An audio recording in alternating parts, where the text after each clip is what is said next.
मेड़वा राजा जोधा जी के घर कुड़की में लेकर अवतार, जन्मी मीरा प्रेम दीवानी कृष्ण भक्ति होकर साकार। तो बच्चों, आज हम बात करेंगे मीराबाई की।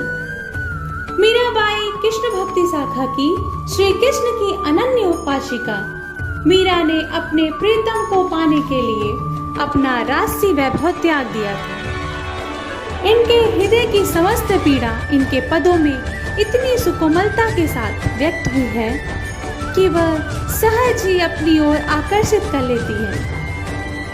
अपने गिरधर नागर के चरणों में सजाने के लिए मीरा सदा आंसुओं की लड़ियां पिरोती रही। जोधपुर के संस्थापक राव जोधा जी की प्रपौत्री और राजा रतन सिंह की पुत्री तथा कृष्ण के प्रेम में दीवानी मीरा का जन्म राजस्थान के चौकड़ी नामक ग्राम में 1498 में हुआ था।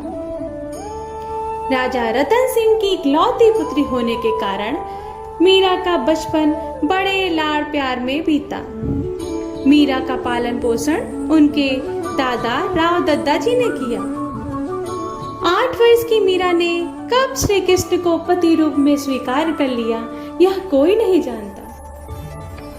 एक बार रतन जी के घर एक साधु आकर ठहरे। उनके पास श्री कृष्ण की सुंदर मूर्ति थी। मीरा को वह मूर्ति बहुत पसंद आई। उन्होंने साधु से वह मूर्ति मांगी, पर साधु ने देने से मना कर दिया। मीरा ने खाना पीना छोड़ दिया। रात में साधु को स्वप्न दिखा कि वह मूर्ति मीरा को दे दे। विवश होकर साधु ने वह मूर्ति मीरा को दे दिया। राव दद्दा वैष्णव भक्त थे। उनका अधिकांश समय भगवान की उपासना में बीतता था, जिसका प्रभाव मीरा के मन और विचारों पर भी पड़ा। मीराबाई का विवाह चित्तौड़ के राजा सांगा के ज्येष्ठ पुत्र महाराज कुंवर भोजराज से हुआ। वे सदा पति सेवा में लगी रहती थी। विवाह के बाद भी मीरा के कृष्ण भक्ति में कोई अंतर नहीं आया। दुर्भाग्यवश विवाह के 10 वर्ष बाद ही मीरा विधवा हो गई। अब तो मीरा का सारा समय कृष्ण भक्ति में ही बीतने लगा।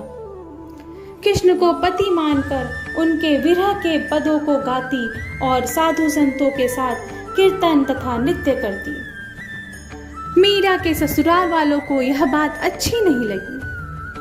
उनके देवर राणा विक्रम सिंह ने मीराबाई को तरह तरह के कष्ट दिए, परंतु परिवार द्वारा जितना अधिक विरोध किया गया, मीराबाई का श्री कृष्ण के प्रति लगाव उतना ही बढ़ता गया। मीरा बहुत निर्भीक महिला थी। रूढ़िवादी परिवार की बहू होने पर भी इन्होंने रूढ़िवादिता की परवाह नहीं की। उन्होंने अपनी भक्ति और आदर्शों के लिए गलत परंपराओं को तोड़ा। परिवार वालों के व्यवहार से दुखी होकर वृंदावन और बाद में द्वारिका चली गई। उनके द्वारिका पहुंचने पर पूरी द्वारिका नगरी भक्ति और संगीत से सराबोर हो गई। मीरा रोज द्वारिकाधीश के मंदिर के दर्शन करती। अपने गिरधर गोपाल के प्रति मीरा का प्रेम दिनों दिन बढ़ता गया। अपने जीवन के अंतिम समय तक वे द्वारिका में रही और वहीं उनका देहावसान हो गया। मीरा ने काव्य रचना के लिए पद नहीं लिखे, बल्कि अपने मन के भावों को सीधे सरल शब्दों में व्यक्त किया है। इनकी भक्ति साधना ही इनकी काव्य साधना है। मीरा के पदों ने जन जन को प्रभावित किया है। मीराबाई ने उस समय के किसी संप्रदाय से संबंध नहीं रखा, बल्कि निजी साधना को ही प्रधानता दी। मीरा की उपासना माधुर्य भाव की थी। उन्होंने संपूर्ण समाज को गौरवान्वित किया। उनके पद हिंदी साहित्य की अमूल्य निधि हैं। पायो जी मैंने राम रतन, धन पायो, पायो जी